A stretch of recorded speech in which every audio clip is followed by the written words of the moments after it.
जय हिंद दोस्तों, स्वागत है एक बार फिर से आप सभी का हमारे YouTube चैनल पर। आज की वीडियो में हम आपको एक स्ट्रीट लाइट के बारे में बताने वाले हैं। ये जो हमारी स्ट्रीट लाइट हमारे सड़कों पर या फिर हमारे छत के ऊपर लगाई जाती है, इस स्ट्रीट लाइट में प्रॉब्लम ये होती है कि ये कभी जाड़ा कभी गर्मी यानी कि सभी मौसमों का ये सामना करती है।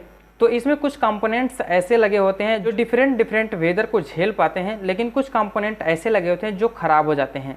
तो यहाँ पर जितने भी कंपोनेंट लगे हैं सबको हम चेक करके बताएंगे, साथ ही साथ सभी कंपोनेंटों के बारे में प्रॉपर जानकारी देंगे। तो वीडियो को बिना स्किप किए लास्ट तक वॉच कीजिए ताकि आपसे कोई भी जानकारी मिस ना हो। तो चलिए हम एक एक कंपोनेंट को पहले जान लेते हैं। यहाँ पर देखिए, ये जो हमारा पैनल है इसको MCPCB बोला जाता है। इसमें बहुत सारी LEDs लगी हुई हैं, लगभग 24 LEDs लगी हुई हैं। ये हमारा 36 वाट का फ्लड लाइट है या स्ट्रीट लाइट भी आप बोल सकते हैं।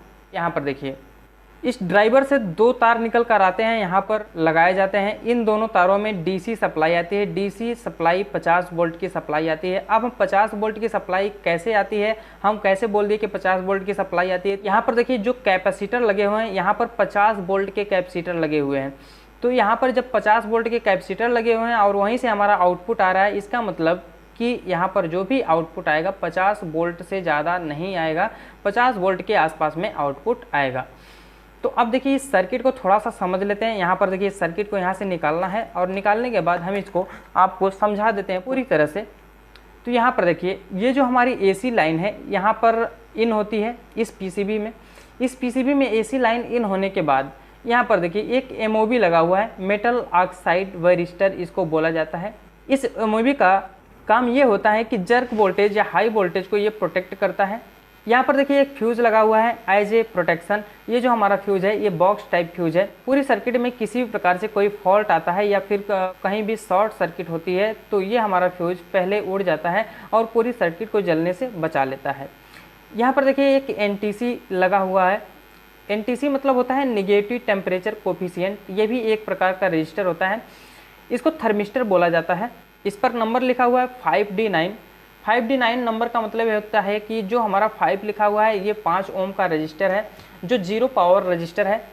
0 पावर रजिस्टर मतलब जब इस पर हम कोई भी सप्लाई नहीं दिए हैं तो ये हमारा रजिस्टर 5 ओम का रहेगा। और D9 का मतलब ये है कि ये इसका डायामीटर जो है ये 9 है। अब देखिए, इसके बारे में थोड़ा सा और समझ लेते हैं। इसका जो 0 पावर रेजिस्टेंस है ये 5 ओम है। 0 पावर रेजिस्टेंस का मतलब ये है कि जब इसमें हम कोई सप्लाई नहीं दिए रहते हैं तो ये 5 ओम दिखाना चाहिए। इसके बाद जो इसका स्टेडी स्टेट करंट होता है 3 एम्पियर तक ये झेल सकता है। और इसका जो थर्मल टाइम कांस्टेंट होता है ये लगभग 34 सेकंड के आसपास में होता है। थर्मल टाइम कांस्टेंट 34 सेकंड के आसपास में होता है। और इसका टेम्परेचर रेंज -55 डिग्री सेंटीग्रेड से लेकर 200 डिग्री सेंटीग्रेड तक होता है। मतलब कि ज़्यादा ठंडी में भी इसमें कोई भी किसी प्रकार की कोई प्रॉब्लम नहीं होगी और ज़्यादा गर्मी भी पड़ेगी तब भी किसी प्रकार की कोई भी प्रॉब्लम नहीं होगी। यहाँ पर देखिए, इसके बाद एक ब्लैक सा आपको दिख रहा होगा, ये जो हमारा है ब्रिज रेक्टिफायर है। ब्रिज रेक्टिफायर में 4 पॉइंट बने हुए हैं। इस चारों पॉइंट में से 2 पॉइंट में AC सप्लाई इन होती है और जो 2 पॉइंट बाहर वाले हैं इससे DC सप्लाई आउट होती है। जितनी हम AC सप्लाई यहाँ पर देते हैं उतनी ही DC सप्लाई यहाँ पर आउट होती है। अब देखिए, इस DC सप्लाई को फिल्टर करने के लिए यहाँ पर एक कैपेसिटर लगा हुआ है, एक बॉक्स टाइप कैपेसिटर आप देख सकते हैं। और यहाँ पर एक इलेक्ट्रोलिटिक कैपेसिटर लगा हुआ है। ये रिपल्ड DC को प्योर DC में कन्वर्ट करता है। यहाँ पर देखिए एक रजिस्टर भी लगा हुआ है। इस रजिस्टर को भी हम चेक करके दिखाएंगे। हालांकि रजिस्टर जो होता है वह धारा के मार्ग में अवरोध उत्पन्न करता है, अर्थात करंट को कंट्रोल करने का काम करता है। यहाँ पर देखिए अगला कंपोनेंट, यहाँ पर एक और रजिस्टर लगा हुआ है, तो इसके बारे में भी हम आपको जानकारी देंगे इसकी चेकिंग के साथ साथ। अब देखिए, यहाँ पर एक ट्रांसफार्मर लगा हुआ है। ट्रांसफार्मर क्या करता है, स्टेप अप वोल्टेज को स्टेप डाउन करता है, यानी कि जो भी हमारा वोल्टेज यहाँ पर ज़्यादा होगा उस ज़्यादा वोल्टेज को ये स्टेप डाउन करने का काम करता है, अर्थात कम करने का काम करता है। अब देखिए, इसके आगे जो है हमारा एक और कैपेसिटर लगा हुआ है, ये भी सिरेमिक कैपेसिटर के अंतर्गत आता है। इसके बाद 2 हमारे फिल्टर कैपेसिटर लगे हुए हैं जिसको हम इलेक्ट्रोलिटिक कैपेसिटर भी कहते हैं। इलेक्ट्रोलिटिक कैपेसिटर में एक लेग्स के आसपास में माइनस का निशान बना होता है। तो ये इलेक्ट्रोलिटिक कैपेसिटर जब भी हम PCB में किसी भी सर्किट में लगाते हैं तो ये इस बात का विशेष ध्यान देना होता है कि इसको उल्टा नहीं लगाना है। अगर इसको हम उल्टा लगा दिए तो सर्किट में किसी प्रकार का फॉल्ट आ सकता है और कैपेसिटर भी फट सकता है। यहाँ पर देखिए सुपर फास्ट डायोड या फास्ट रिकवरी इसको डायोड बोला जाता है। यह वोल्टेज की रिकवरी का काम करता है। तो हमने यहाँ पर सारे कंपोनेंटों के बारे में आपको जानकारी दी। अब हम सारे कंपोनेंटों को चेक करके भी दिखा देते हैं। अब हम क्या करेंगे, मल्टीमीटर को कंटिन्यूटी रेंज पर रख कर हम सारे कंपोनेंटों को यहाँ पर चेक कर पाएंगे। तो सबसे पहले देखिए, मल्टीमीटर को कंटिन्यूटी रेंज पर रख लेना है। अब इन दोनों तारों को आपस में टच कराना है। यहाँ पर देखिए हमारी कंटिन्यूटी आ रही है, यानी कि बीप की आवाज़ आ रही है, मतलब कि ये हमारा मल्टीमीटर पूरी तरह से तैयार है सर्किट को चेक करने के लिए। यहाँ पर देखिए 2 तार हमारे एसी के इन हुए हैं, यानी कि 220 वोल्ट एसी सप्लाई के 2 तार यहाँ पर इन हुए हैं। अब यहाँ पर जब 2 तार इन हुए हैं तो सबसे पहले एमओबी लगा हुआ है। एमओबी मतलब मेटल ऑक्साइड वायरिस्टर लगा हुआ है। मेटल ऑक्साइड वायरिस्टर को चेक करने का तरीका ये है कि इसके एक पॉइंट पर एक प्रोब रखते हैं, इसके दूसरे पॉइंट पर दूसरी प्रोब रखते हैं। अगर यहाँ पर किसी भी प्रकार की बीप की आवाज़ आती है तो हमारा एमओबी खराब माना जाएगा। अगर किसी प्रकार की बीप की आवाज़ नहीं आती है तो हमारा एमओबी सही माना जाएगा। तो यहाँ पर देखिए इसको कुछ इस प्रकार से चेक करना है। इसके दोनों पॉइंटों पर ये प्रोब रखनी है। तो यहाँ पर किसी प्रकार की कोई भी रीडिंग नहीं आ रही है, मतलब कि हमारा एमओबी सही है। अब देखिए इसके बाद एक छोटा सा एमओबी और लगा हुआ है, इसको भी हम चेक कर लेते हैं। तो यहाँ पर देखिए, यहाँ पर भी किसी प्रकार की कोई भी रीडिंग नहीं आ रही है, हमारा दूसरा भी एमओबी सही है, करेक्ट है। अब देखिए इसके बाद यहाँ पर एक फ्यूज रेजिस्टेंस लगा हुआ है, ये बॉक्स टाइप फ्यूज है, इसको हम चेक कर लेते हैं। इसके दोनों पॉइंटों पर रखना है। यहाँ पर थोड़ी सी बीप की आवाज़ भी आनी चाहिए और कुछ न कुछ रीडिंग भी देना चाहिए। तो यहाँ पर आप देख सकते हैं बीप की आवाज़ आ रही है, यहाँ पर 1 ओम के आसपास में ये रीडिंग दिखा रहा है, मतलब कि हमारा फ्यूज रेजिस्टेंस भी सही है। अब देखिए फ्यूज रेजिस्टेंस अगर हमारा ख़राब हो जाता है तो यहाँ पर कोई छोटा सा पतला सा वायर लगाकर जंपर भी कर सकते हैं। इसके बाद एनटीसी हमारा होता है नेगेटिव टेम्परेचर कोफिशिएंट। ये है एक प्रकार का थर्मिस्टर होता है। इस पे लिखा हुआ है 5D9, एनटीसी 5D9 लिखा हुआ है। एनटीसी 5D9 का मतलब ये होता है, जो 5 होता है वो नो पावर रेजिस्टेंस होता है, यानी कि जब भी हम इस पीसीबी में पावर नहीं दिए रहते हैं तो उस समय इसका रेजिस्टेंस 5 ओम के आसपास में होता है। और साथ ही साथ इसकी जो डायामीटर है वो 9 लिखे हुए हैं, यानी कि 9 इसका डायामीटर है। अब देखिए इसको चेक करने का तरीका ये है, इसके दोनों लेग्स पर दोनों प्रोब रखनी है। दोनों प्रोब रखकर इसको हम चेक करते हैं। अगर यहाँ पर 5 ओम के आसपास में दिखा रहा है तो हमारा एनटीसी सही माना जाएगा। तो यहाँ पर देखिए दोनों प्रोब इस प्रकार से रख लेना है और ये यहाँ पर रीडिंग दिखा रहा है 5 ओम के आसपास में दिखा रहा है, मतलब कि हमारा एनटीसी सही है। अब देखिए इसके आगे एक ब्रिज रेक्टिफायर लगा हुआ है। ब्रिज रेक्टिफायर के बीच वाले जो पॉइंट होते हैं, बीच वाले पॉइंट में एसी सप्लाई यहाँ से आ रही है, आप ट्रैक भी कर सकते हैं। तो यहाँ से एसी सप्लाई आ रही है दोनों पॉइंटों पर। तो इन दोनों पॉइंटों पर किसी प्रकार की कोई भी रीडिंग हमारी नहीं आनी चाहिए। तो यहाँ पर देखिए किसी प्रकार की कोई भी रीडिंग नहीं आ रही है। अब देखिए अब करना क्या है, ये जो बीच वाले पॉइंट दोनों हैं ब्रिज रेक्टिफायर के, किसी एक पॉइंट पर एक प्रोब रख लेना है और साइड वाली पॉइंट पर दूसरा प्रोब रखना है। तो यहाँ पर देखिए अगर हमारा ब्रिज रेक्टिफायर फॉरवर्ड बायस में इस समय होगा तो यहाँ पर कुछ रीडिंग आएगी। अगर फॉरवर्ड बायस में नहीं होगा तो हम क्या करेंगे, मल्टीमीटर की प्रोब को अदल बदल देंगे, तब हमारा यहाँ पर कंटिन्यूटी आ जाएगी। इसको हम उलट कर चेक कर लेते हैं, यानी कि जो जहाँ पर हम ब्लैक लगाए थे वहाँ पर रेड लगा लेते हैं और जहाँ पर रेड लगाए थे वहाँ पर ब्लैक लगा लेते हैं। तो इस प्रकार से यहाँ पर रीडिंग आनी चाहिए। तो यहाँ पर देखिए रीडिंग आ रही है 600 के आसपास में हमारा रीडिंग दिखा रहा है, मतलब कि ये जो हमारा ब्रिज रेक्टिफायर है, ब्रिज रेक्टिफायर का एक सेक्शन काम कर रहा है। दूसरे सेक्शन को भी चेक कर लेते हैं। दूसरे सेक्शन को चेक करने के लिए फिर वही काम करेंगे, बीच वाले पॉइंट पर एक प्रोब रखेंगे और साइड वाले पॉइंट पर दूसरा प्रोब रखेंगे।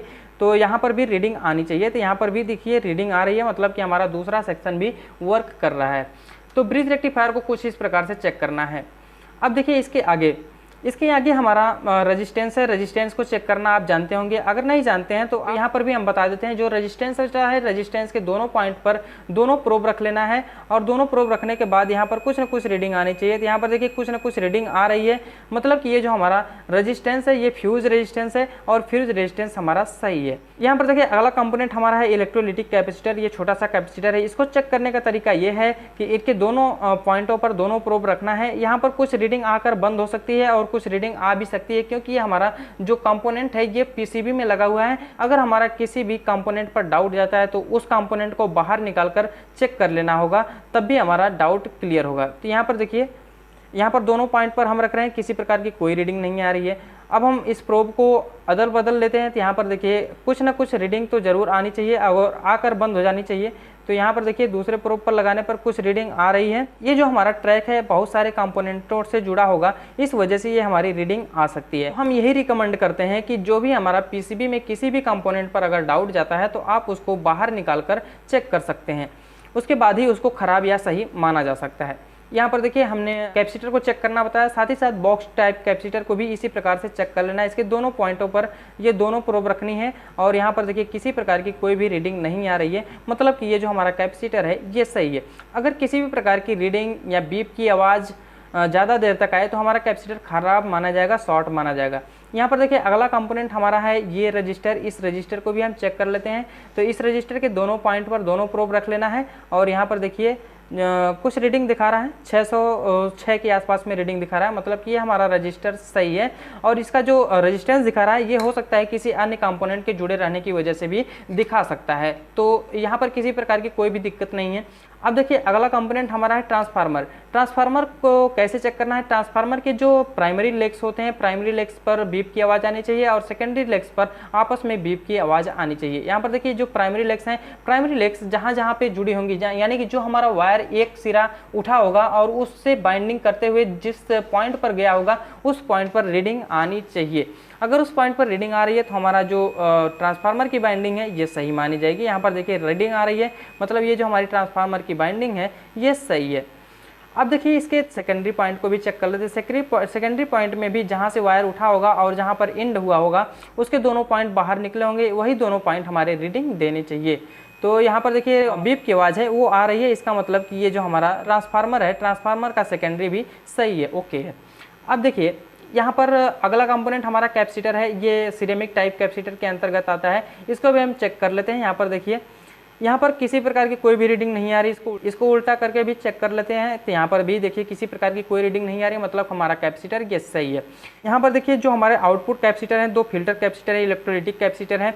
इस इलेक्ट्रोलाइटिक कैपेसिटर के दोनों पॉइंट पर रखकर चेक करना होगा। तो यहाँ पर देखिए किसी प्रकार की रीडिंग आ जानी चाहिए। तो यहाँ पर देखिए रीडिंग आ रही है और दूसरे कैपेसिटर को भी हम चेक कर लेते हैं, दूसरे कैपेसिटर पे भी रीडिंग आनी चाहिए। तो यहाँ पर देखिए रीडिंग आ रही है। हाँ, अगर कैपेसिटर हमारा ख़राब होगा तो वहाँ पर बीप की आवाज़ जरूर आएगी और कैपेसिटर ख़राब नहीं होगा तो वहाँ पर कुछ न कुछ रीडिंग दिखा सकता है, क्योंकि हमारे इस पीसीबी में बहुत सारे कंपोनेंट जुड़े हुए हैं जिसकी वजह से यहाँ पर कुछ न कुछ रेजिस्टेंस दिखाता है।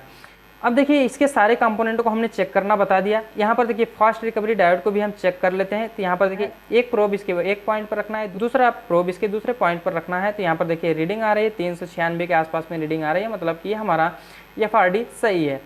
अब देखिए इसको उलट कर भी चेक कर लेते हैं। उलट कर चेक करने पर भी यहाँ पर देखिए किसी प्रकार की कोई भी रीडिंग हमारा नहीं दिखा रहा है। हाँ, थोड़ा सा रीडिंग दिखाकर अगर बंद हो जाए तो ये समझिए कि कैपेसिटर के साथ जुड़ा होगा, इस वजह से ये रीडिंग दिखाकर बंद हो गया है। तो यहाँ पर देखिए इसको इस तरह से लगाने पर हमारी रीडिंग आ रही है, मतलब कि ये जो हमारा FRD है सही है। तो हमने आपको पूरा कंप्लीट जानकारी दी, इसके पीसीबी के सभी कंपोनेंटों के बारे में हमने आपको बताया। और साथ ही साथ यहाँ पर देखिए 50 वोल्ट कैसे आ गया, क्योंकि यहाँ पर जो कैपेसिटर लगा हुआ है, कैपेसिटर से भी हम पीसीबी में पहचान सकते हैं कहाँ पर कितना वोल्टेज जा रहा है। तो इस कैपेसिटर पर 50 वोल्ट लिखा है, मतलब कि इस कैपेसिटर तक 50 वोल्ट आएगा। इस वजह से ये जो हमारे आउटपुट है यहाँ पर 50 वोल्ट दिया जाएगा। यहाँ पर जब 50 वोल्ट दिया जाएगा तो हमारा LED पैनल ग्लो करेगा। इस समय हमारा LED पैनल खराब हो चुका है तो हम इसको जलाकर नहीं दिखा सकते। आज की वीडियो में बस इतना ही। वीडियो अगर पसंद आई हो तो लाइक कीजिए, शेयर कीजिए, कमेंट कीजिए। चैनल पर नया है तो चैनल को सब्सक्राइब करके बेल आइकन को प्रेस कीजिए ताकि आपको आने वाली सभी इंटरेस्टिंग वीडियो का नोटिफिकेशन मिलता रहे। तो मिलते हैं अगली वीडियो के साथ, तब तक के लिए धन्यवाद। जय हिंद।